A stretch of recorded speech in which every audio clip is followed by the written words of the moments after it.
Hello students, आज के video में आपका स्वागत है। आज हम देखेंगे मराठी अक्षर भारती इयत्ता 9वीं यानी कि कक्षा 9वीं का पाठ चौथा जीआईपी रेलवे, इस पाठ का स्वाध्याय। तो चलो बच्चों देखते हैं जीआईपी रेलवे पाठ का स्वाध्याय। बच्चों ये जो अक्षर भारती किताब है, ये किताब Hindi medium, Urdu medium, English medium और मराठी मीडियम स्टेट गवर्नमेंट में भी ये पुस्तक चलती है। तो इसको मैं हिंदी और मराठी दोनों भाषा में समझाऊंगी प्रश्न उत्तर को। तो चलो देखते स्वाध्याय जीआईपी रेलवे। हाँ, तो बच्चों स्वाध्याय का पहला प्रश्न है, रिकाम्या जागी योग्य पर्याय लिहून वाक्य पूर्ण करा। तो यहाँ मैंने खाली स्थान भर के दिखाए हैं। पहिला सेंटेन्स आहे, भारतात सर्वात पहिली रेल्वे रिकामी जागा येथून सुटली, यानी कि हिंदी में अर्थ, भारतात सर्वात पहली रेलवे मुंबई, खाली स्थान में क्या लिखा हमने, ये जो हमें विकल्प दिए हैं इसमें से मुंबई ये विकल्प यहाँ आया है, मुंबई येथून सुटली। रेल्वेकडे लोकांना आकर्षित करण्यासाठी खाली स्थान ठेवले। ने रेल्वेकडे लोकांना आकर्षित करने के लिए क्या रखा गया, इनाम रखा गया। तो इस ऑप्शन से इनाम, ये ऑप्शन यहाँ पे मैंने लिखा है। प्रश्न दूसरा है, आकृतिबंध पूर्ण करा। ये जो आकृतिबंध है, भारतातील पहिल्या रेल्वेच्या उद्घाटनाची पूर्वतयारी, यानी कि भारत की जो पहली रेलगाड़ी है उसकी उद्घाटन की पूर्व तैयारी कैसे की गई। तो देखते हैं उत्तर, यहाँ मैंने लिख के रखा है उत्तर। तो सबसे पहले उद्घाटन के लिए पूर्व तैयारी की, पाना फुलांचे हार, फूल और पत्तियों की माला बनाई, तोरणे, पताका, निशाने और सजावट यानी सजाना। तो इस प्रकार से ये रेल के उद्घाटन की पूर्व तैयारी की गई है। अगला प्रश्न देखते हैं। अगला प्रश्न है प्रश्न तीसरा, आकृति पूर्ण करा। उसमें से अ है, रेल्वे असावी म्हणून उठाव करणारे, यानी कि रेल होना चाहिए, रेलगाड़ी होना चाहिए, इसके लिए उठाव करने वाले कौन है। तो पहली व्यक्ति है जमशेद जी, जीजी भाई, और दूसरी व्यक्ति है जगन्नाथ नाना शंकर शेठ। आ, इंडियन पेनिनशुला रेल्वे धावलेली ठिकाने, कि इंडियन पेनिनशुला रेलवे जहाँ दौड़ी वो स्थानों का नाम लिखना है हमें। तो पहला नाम है मुंबई, और मुंबई से ट्रेन निकली, और दूसरा नाम ठाणे पहुंची। ई, रेल्वे धावण्याच्या मुहूर्ताचा दिवस व साल, कि जिस दिन से रेल दौड़ना शुरू हो गए उसके मुहूर्त का दिन और साल हमें लिखना है। तो दिन है सोमवार और साल है 1853। बड़ी, घाट उतरनीची सुखसोय नि सरबराई पाहण्याचे कंत्राट घेणारे, जो बीच में घाटी थी खंडाला घाटी, तो वहाँ से वो घाटी का रास्ता पार करने की सरबराई यानी व्यवस्था, इसका जो कंत्राट यानी ठेका जो जिसने लिया था उनके नाम लिखना है हमें। तो ये करशेठ जी, जमशेद जी, इन्होंने ये कंत्राट लिया था। अगला प्रश्न है प्रश्न चौथा, खालील शब्दांसाठी पाठात आलेले पर्यायी शब्द शोधून लिहा। तो पहला शब्द है मुनीम, मुनीम के लिए पाठ में शब्द आया है गुमास्ते। आश्चर्य के लिए शब्द अचंबा और नवल, ये दो शब्द आए हैं। फुकट के लिए मोफत, ये शब्द आया है। सरल मार्ग के लिए शब्द आया है साड़सूद। नावाजलेले, इसके लिए शब्द आया नामांकित। गम्मत के लिए शब्द आया है मौज। प्रश्न पाचवा है कारणे लिहा, कारण लिखना है हमें। उसमें से अ है, रेल्वेचा प्रवास धोक्याचा नाही हे पटवण्यासाठी रेल्वेच्या कारभाऱ्यांनी खूप आटापिटा केला, कि रेल का जो सफ़र है वो कोई भी डेंजरस नहीं है, धोखादायक नहीं है।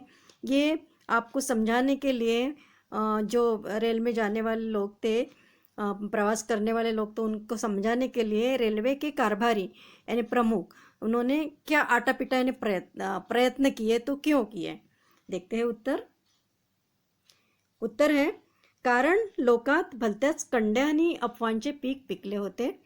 वाफेची गाडी ही इंग्रजांची विलायती भुताटकी आहे।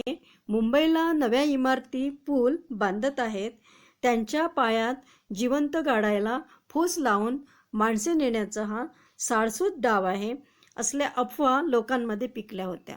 म्हणून रेल्वेचा प्रवास धोक्याचा नाही हे पटवण्यासाठी रेलवेच्या कारभाऱ्यांनी खूप आटापिटा केला। हिंदी वाले बच्चों के लिए भी एक बार हिंदी में समझाते हैं। कारण लोगों में अलग अनेक प्रकार की अफवाहें फैली हुई थी कि ये भाप से चलने वाली जो गाड़ी है ये अंग्रेजों की विलायती भुताट के, यानी इसमें भूत है। मुंबई को जो नई नई इमारत यानी बिल्डिंग बन रही है और पुल बांधने का जो काम चल रहा है, उसका जो पहिया खनते हैं तो उस पहिया में जिंदा लोग गाड़ने के लिए चाहिए, तो इसीलिए फूस लगा के यानी बहका कर वहाँ से है क्या करते लोगों को ले जाते हैं। उनका ये साड़सूट डाव यानी एक सीधा सा क्या है प्लान है, षड्यंत्र है, डाव यानी षड्यंत्र है। इस प्रकार की अफवाहें लोगों में थी और इसीलिए रेल का सफ़र जो है धोखादायक नहीं है, ये समझाने के लिए रेलवे के जो कारभारी हैं उन्होंने बहुत प्रयास किए। कारणे लिहा का दूसरा आ है, इंग्रजांनी देऊ केलेली मुंबई ठाणे रेल्वे प्रवासाची इनामे काही दिवसांनी बंद करण्यात आले, क्योंकि लोग नहीं जा रहे थे ट्रेन में। इसलिए अंग्रेजों ने क्या किया, मुंबई और ठाणे ये जो रेल प्रवास है इसके लिए इनाम रखे गए कि आपको इनाम दिया जाएगा जो भी प्रवास करेगा। तो कुछ दिनों बाद इनको बंद कर दिया गया। क्यों, देखते हैं उत्तर। लोकांचा धीर चेपलासे पाहून इंग्रजांनी देऊ केलेली मुंबई ठाणे रेल्वे प्रवासाची इनामे काही दिवसांनी बंद करण्यात आली। क्या कारण है कि कुछ दिनों बाद लोगों को धीर आने लगा, धाड़स आने लगा कि नहीं ट्रेन में बैठने से कुछ नहीं होता है, ये सारी अफवाहें हैं। तो इसीलिए उन्होंने देखा कि अब बैठने लगे लोग, तो उन्होंने जो मुंबई ठाणे रेलवे प्रवास के लिए इनाम देना शुरू किया था कुछ दिनों बाद उसको बंद कर दिया। प्रश्न 6, स्वमत। रेल्वेचा शोध देशाच्या आर्थिक विकासाला गती देणारा ठरला, तुमचे मत लिहा। यानी कि रेल का शोध खोज जो है, रेल की खोज जो है देश के आर्थिक विकास के लिए गति देने वाला अच्छा ठहरा, ये आपको आपके शब्द में अपना मत लिखना है। देखते हैं उत्तर। उत्तर, रेल्वे ही भारताची रक्तवाहिनी आहे असे म्हटले जाते। एकाच वेळी असंख्य माणसांना प्रवास घडवणारी रेल्वे ही भारताला वरदान झाली आहे। विविधतेमध्ये एकता असणाऱ्या भारतीय मनाला जोडणारा रेल्वे हा दुवा आहे। जनहितार्थ निर्माण झालेली ही रेल सेवा भारतातील गरीबातील गरीब माणसाला आर्थिकदृष्ट्या परवडणारी आहे। एवढे स्वस्त प्रवासाचे साधन भारतात कुठेच उपलब्ध नाही। दररोज लाखो माणसे या रेल्वे सेवेचा लाभ घेत असल्यामुळे करोडो रुपयांची उलाढाल दररोज होते। त्यामुळे भारताच्या आर्थिक विकासाला खऱ्या अर्थाने गती मिळाली आहे। फक्त प्रवासी नव्हे तर नित्यनेमाने माल वाहतूकही केली जाते। म्हणून रेल्वेचा शोध हा भारताची आर्थिक प्रगति साधनारा ठरला है। हिंदी बच्चों के लिए, रेल जो है ये अपने भारत की रक्तवाहिनी है। जैसे रक्तवाहिनी होती है उससे रक्त खून का क्या होता है, संचार होता है, उसी प्रकार से ऐसे कहा जाता है। क्योंकि एक ही बार असंख्य लोगों को ये क्या करती है, सफ़र करवाती है। तो इसलिए भारत के लिए वरदान ठहरी है और विविधता में एकता है भारत में। तो इस प्रकार के भारतीय लोगों के जो मन है इनको जोड़ने वाला रेलवे एक क्या है, दुआ है। जनहितार्थ निर्माण जो हुई ये रेल सेवा, इसमें गरीब से गरीब भी जिसकी आर्थिक स्थिति अच्छी नहीं वो भी सफ़र कर सकता है और इतना स्वस्थ प्रवास का साधन भारत में कहीं भी उपलब्ध नहीं है। इसमें दरोरोज यानी रोज लाखों लोग बैठते हैं और रेल का लाभ लेके करोड़ों रुपयों की उलाढाल यानी करोड़ों रुपए का आदान प्रदान होता है, रोज होता है, आर्थिक व्यवहार चलता है। और इसीलिए भारत के आर्थिक विकास के लिए सच्चे रूप से क्या मिल गई, गति मिल गई, विकास बढ़ने लगा। केवल प्रवासी ही नहीं तो नित्य नेमाने रोज माल वाहतूक भी होती है रेल से। और इसीलिए रेलवे की खोज जो है ये भारत की आर्थिक प्रगति साधने वाली है, ऐसे कहा जाता है। स्वमत का दूसरा प्रश्न है, आ, स्वातंत्र्य पूर्व काळात भारतीयांवर असलेल्या अंधश्रद्धांच्या प्रभावासंबंधी तुमचे विचार स्पष्ट करा। इसका हिंदी में अर्थ कि स्वातंत्र्य मिलने के पहले भारतीय लोगों पर जो अंधश्रद्धा का प्रभाव था उसके बारे में आपके विचार आपको स्पष्ट करने। देखते हैं उत्तर। उत्तर है, स्वातंत्र्यपूर्व काळात शिक्षणाचा प्रसार झालेला नव्हता। लोकमानसामध्ये वैज्ञानिक दृष्टिकोन रुजलेला नव्हता। अज्ञान व दारिद्र्य यामुळे भारतीय लोकांवर अंधश्रद्धेचा जबरदस्त पगडा होता। आजारी पडलेल्या माणसाला डॉक्टरी उपचार करण्यापेक्षा तांत्रिक मांत्रिकाकडे नेण्याची प्रथा होती। अंधश्रद्धेच्या या प्रभावामुळेच इंग्रजांनी सुरू केलेली पहिली आगगाडी ही विलायती भुताटकी आहे अशा अफवा फैलावल्या गेल्या। बैल घोड्याशिवाय गाडी चालते कशी याचा अचंबा लोकांना वाटला। स्वातंत्र्योत्तर शिक्षणाचा प्रसार झपाट्याने होऊन अंधश्रद्धेचा अंमल कमी कमी होत गेला। इसका हिंदी में अर्थ ऐसा है कि स्वातंत्र पूर्व काल में शिक्षण नहीं था, शिक्षण का प्रचार और प्रसार ज़्यादा नहीं हुआ था और लोगों के मन में वैज्ञानिक दृष्टिकोण नहीं था। अज्ञान और दारिद्र्य इनके कारण भारतीय लोगों पर अंधश्रद्धा यानी अंधविश्वास का जबरदस्त पगड़ा था। जबरदस्त अंधश्रद्धा पर विश्वास करते थे लोग।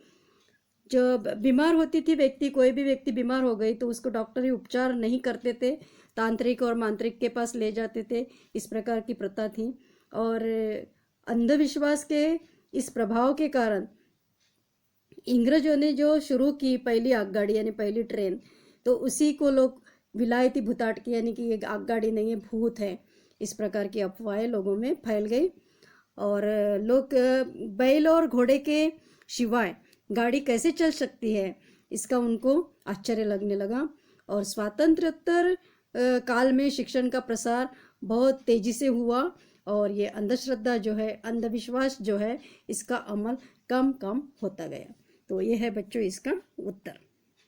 ई, तुमच्या मते रेल्वे प्रवासाचे असलेले फायदे व तोटे सविस्तर लिहा। इसका हिंदी में अर्थ है कि आपके मतानुसार रेलवे प्रवास के जो फायदे हैं और तोटे यानी घाटा हम जिसको बोलेंगे लॉस, वो कौन से हैं वो हमें लिखना है। तो देखते हैं उत्तर। उत्तर, रेल्वे प्रवासाचे फायदे। सबसे पहले हम रेल प्रवास के फायदे देखेंगे। एका वेळी एका गाडीतून हजारो माणसे प्रवास करतात। भारतात पसरलेले रेल्वेचे जाळे पाहता एका दिवशी करोडोनी माणसे प्रवास करू शकतात। त्यामुळे चलन खेळते राहते, आर्थिक सुबत्ता येते। रेल्वेमध्ये प्रवाशांसाठी सर्व सुख सुविधा आहेत। आहार, निद्रा व इतर दैनंदिन गरजा पुरवणारी रेल्वे सेवा आरामदायी व स्वस्त आहे। देशाच्या कानाकोपऱ्यात रेल्वेमुळे जाता येते। देखो बच्चों, ये जो अक्षर जो है थोड़ा धुंधला सा दिख रहा है, प्रिंट अच्छे से नहीं आई है, लेकिन फिर भी मैं बोल रही हूँ तो बोल भी रही हूँ, दिखा भी रही हूँ, तो दोनों का मिलान करके आप क्या कर सकते हैं, इस उत्तर को लिख सकते हैं। ये बहुत बड़ी प्रॉब्लम नहीं है। तो हिंदी में रेल प्रवास के क्या फायदे हैं? एक ही बार, एक ही समय, एक ही गाड़ी से बहुत सारे लोग प्रवास करते हैं और ये भारत में फैला हुआ रेल का ये जो जाला है, इसको देखेंगे तो एक ही दिन में करोड़ों लोग क्या करते हैं, प्रवास कर सकते हैं इससे। और उसके कारण चलन जो है हमारा पैसा, ये क्या रहता है, खेलता रहता है। और रेल्वेमध्ये प्रवाशांसाठी सर्व सुख सुविधा, रेल में प्रवासी लोगों के लिए बहुत सारी सुख सुविधाएं हैं। आराम भी कर सकते हैं, निद्रा भी ले सकते हैं। दैनंदिन कामकाज यानी हमारी जो आवश्यकताएं हैं वो ये भी रेल सेवा क्या करती है, हमारी पूरी करती है। और इसका आरामदायी और स्वस्थ प्रवास है और देश के कोने कोने में इस रेल से हम जा सकते हैं। अब रेलवे प्रवास के तोटे यानी इससे हमें क्या नुकसान होता है। भारताची लोकसंख्या पाहता त्या प्रमाणात रेल्वे गाड्यांची संख्या मर्यादित है। अगर हम भारत की लोकसंख्या को देखेंगे तो लोकसंख्या के अनुसार भारत में रेलवे गाड़ियों की संख्या कम है, मर्यादित है। त्यामुळे फार दिवस आधी आरक्षण करावे लागते और इसीलिए बहुत दिन पहले हमें आरक्षण करना पड़ता है। आपातकालीन स्थितीमध्ये रेल्वे सेवा मागासलेली आहे आपातकालीन यानी इमरजेंसी स्थिति में ये रेलवे सेवा मागास ले लिया है, यानी बहुत कमज़ोर है, अच्छे से नहीं हमारा इमरजेंसी काम होता है। रुग्णाला प्रवास करणे अशक्य है, रुग्ण जो होता है, बीमार व्यक्ति जो है, उसको सफ़र करने संभव नहीं होता है इसमें। कारणे रेल्वेमध्ये आरोग्य सेवा नाही, क्योंकि रेल में आरोग्य की सेवा नहीं है, नर्स नहीं है, डॉक्टर नहीं है, डिस्पेंसरी का डिब्बा नहीं है। तसेच रेल्वेत सुरक्षा व्यवस्था अपुरी आहे और सुरक्षा व्यवस्था भी रेल में अधूरी है। शिवाय रेल्वे माणसाच्या दारात उपलब्ध नहीं। और इसके बाद भी और एक लॉस इसका ये है कि दरवाजे तक रेल नहीं पहुंच सकती है, उसके लिए हमें स्टेशन तक जाना पड़ता है। जैसे कि हम कोई गांव से हमें जाना है तो हमें गांव से पहले जहां जंक्शन है, रेलवे जंक्शन वहां जाना पड़ेगा और उसके लिए गाड़ी बुक करके या और भी बस से वगैरह जाना पड़ेगा, यानी जगह जगह पे रेल नहीं चल सकती है। ठीक है, तो ये है इसके लॉस। डियर स्टूडेंट्स, अगला प्रश्न है उपक्रम।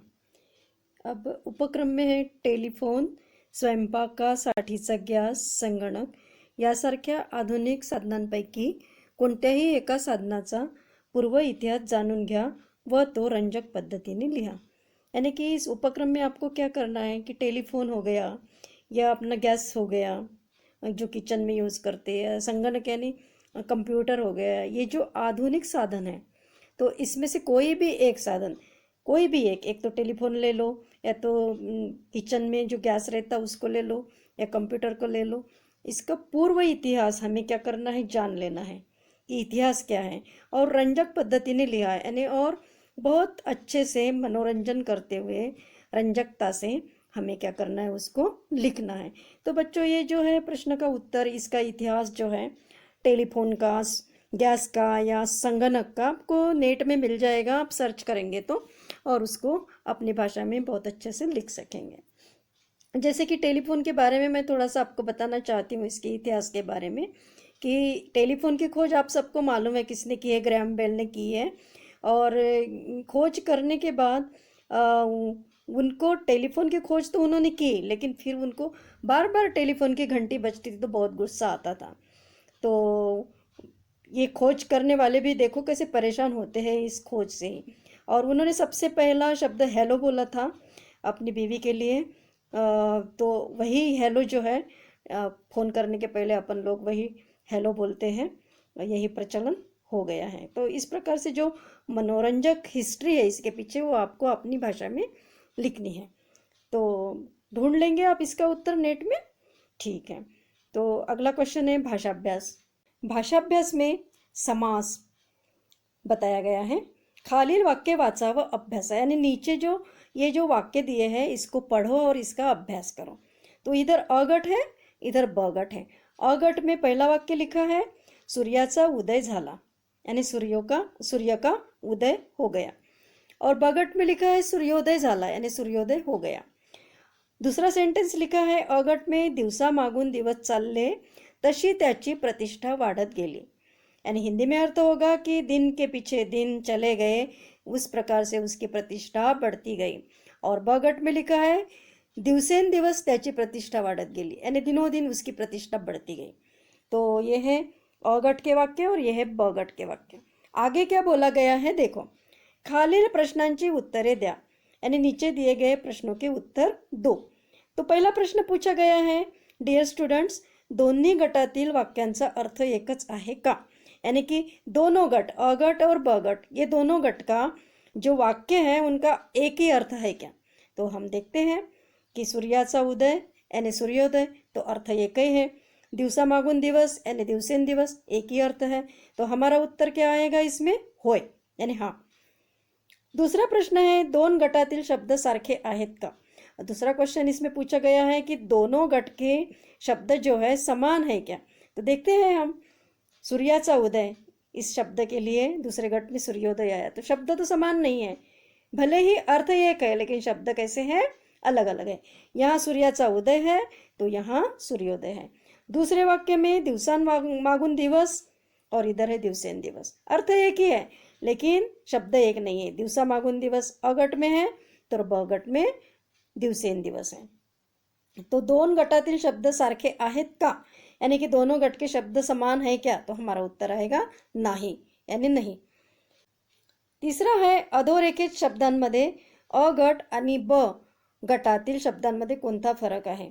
यानी कि इस प्रश्न में पूछा गया है कि अधोरेखित शब्द ने अंडरलाइन किए गए, यहाँ अंडरलाइन किया है सूर्याचा उदय, यहाँ अंडरलाइन किया है दिवसामागून दिवस, और ब गट के सूर्योदय अंडरलाइन है, दिवसेंदिवस अंडरलाइन है। तो ये जो अंडरलाइन किए गए शब्द हैं, तो इन अंडरलाइन किए गए शब्दों में अ गट से ब गट में क्या अंतर है, ये पूछा गया है। तो अंतर ये है कि यहाँ सूर्याचा उदय ऐसे लिखा है, यहाँ सूर्योदय लिखा है, यहाँ दिवसामागून दिवस ये लिखा है, तो यहाँ दिवसेंदिवस लिखा है। तो फर्क क्या है, ये अलग अलग दो शब्द हैं, ये भी अलग अलग दो शब्द हैं, लेकिन इधर ये दोनों शब्द का एक शब्द बना है सूर्याचा उदय का सूर्योदय, और यहाँ दोनों शब्द दिवसामागून दिवसचा एक शब्द बना है दिवसेंदिवस, ये फरक है। नीचे क्या बताया गया देखो, बोलण्याच्या ओघात आपण शब्दातील परस्पर संबंध दाखवणारे विभक्ती प्रत्यय गाळून सुटसुटीत असे जोड शब्द बनवतो। क्या कहा गया है कि जब हम बोलना चालू करते हैं तो बोलने के साथ हम कभी कभी ये शब्दों का जो परस्पर संबंध दिखाने वाला विभक्ति प्रत्यय होता है, जैसे कि सूर्याचा उदय, इसमें ये इन दो शब्दों का परस्पर संबंध दिखाने वाला विभक्ति प्रत्यय है चा, है ना। तो इस प्रकार से जो विभक्ति प्रत्यय होते हैं उनको हम क्या करते हैं, गाळून टाकतो यानी उसको खत्म कर देते हैं। सूर्याचा उदय यहाँ है, लेकिन यहाँ सूर्याचा उदय ये जो चा ये विभक्ति प्रत्यय है इधर नहीं आया है, इसको हमने खत्म कर दिया यानी गाळून टाकला। सुटसुटीत असे जोड़ शब्द बनवतो, और फिर क्या करते हैं हम इसका एक सुटसुटीत यानी हमारे सुविधा के लिए एक ही जोड़ शब्द बनाते हैं। सूर्याचा उदय ये दो शब्द लिखने की जगह हम एक ही अपनी सुविधा के लिए शब्द बनाया है सूर्योदय।